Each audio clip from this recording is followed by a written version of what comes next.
Welcome to this channel. And guys, there is a storm in the paradise.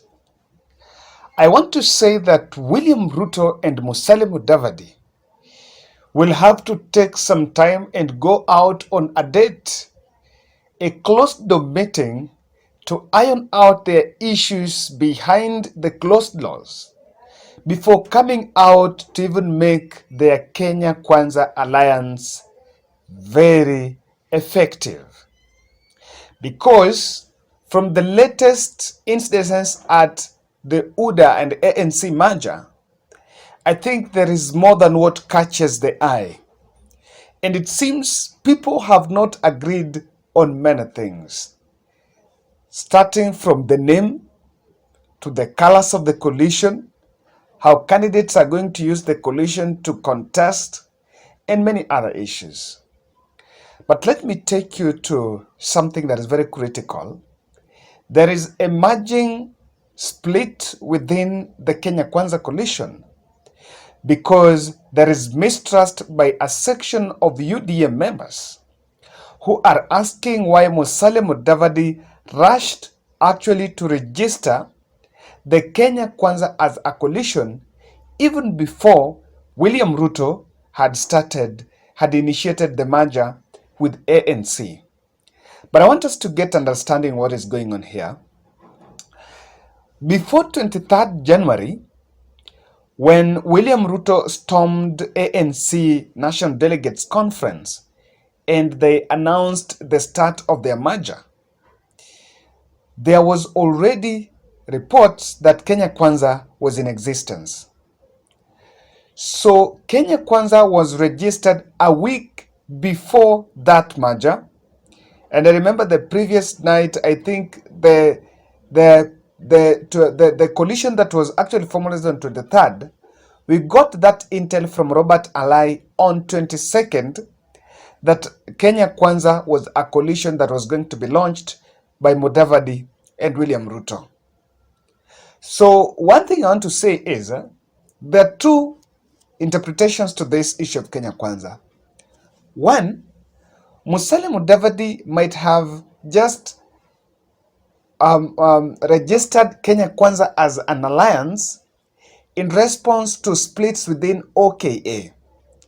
Actually, recently we just understood that One Kenya Alliance was actually registered by Kalonzo Musyoka, and it was under Wiper Party.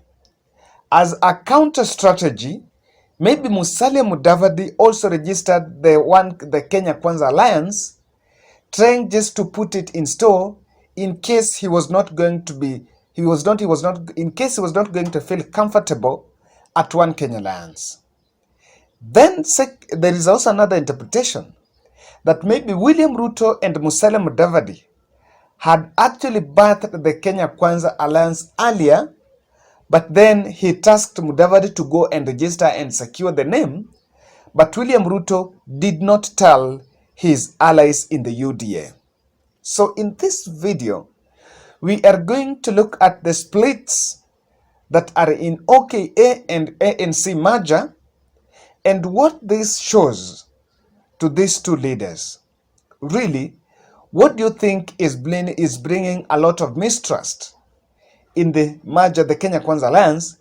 Because I think the difference in the name, the issue of Mudavadi rushing to register the name, not only should not bring jitters in that alliance, but because they were not privy to what was going on, that is why I think it's also bringing some issues. So guys, if you're new to this channel, take a second and subscribe. More importantly, click the notification bell so that when we publish a video, YouTube will automatically notify you. Because I want us to look at critical analysis. Why UDA and ANC are in cracks as of now.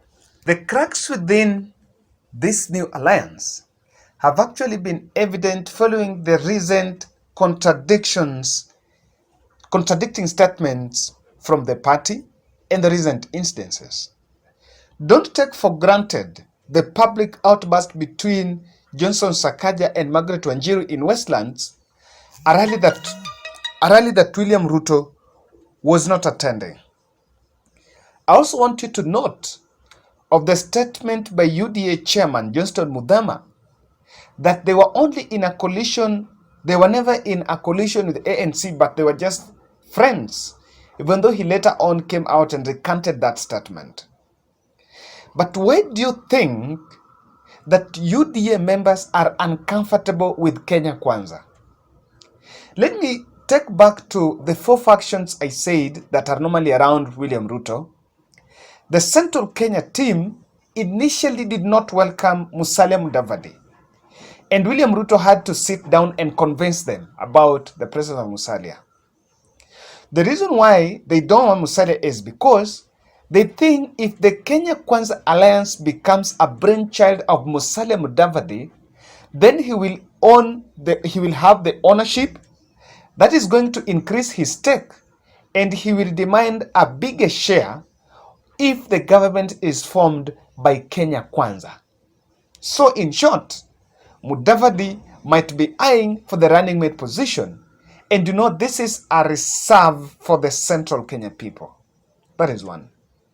Secondly, I also think that William Ruto, members of parliament, do not want to vie with Kenya Kwanza.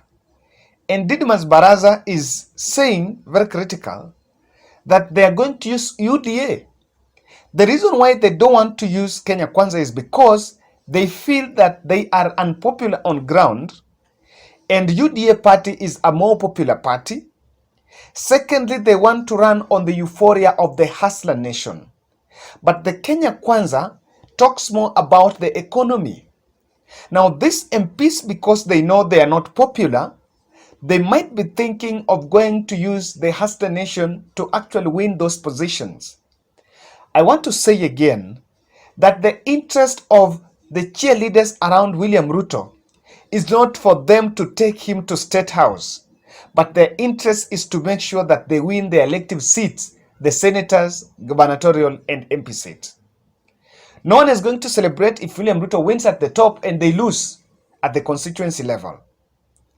So that is one reason why I think there is also that mistrust. Secondly, the small races in the nomination slots, especially some of the people that are brewing this fight is two counties, Nairobi and Kakamega. Boni Khalwale seems to be meeting a section of ODM leaders to seek gubernatorial seat. But then William Ruto and Mudavadi are fronting Malala for the same seat. And so William Ruto Boni Khalwale can easily team up with anti-Mudavadi team to sabotage his presence and his might at the new coalition. Same to Nairobi. Margaret Wanjiri feels that the person that is not making her to get the ticket for Nairobi gubernatorial race is Musalia Mudavadi. And so these leaders can easily come out to object his presence in that party. Another thing that is happening is William Ruto is trying to neutralize the effect of Musalia Mudavadi. All these allies that are talking about Musalia Mudavadi, that are talking about this Kenya Kwanza alliance, all these leaders are already making calls with Ruto first. They're not just making these decisions by themselves.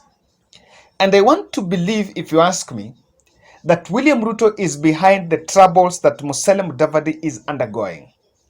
He knows exactly why these people are talking, what these people are saying, and he's the person who has sent them. And to me, it is the face of betrayal.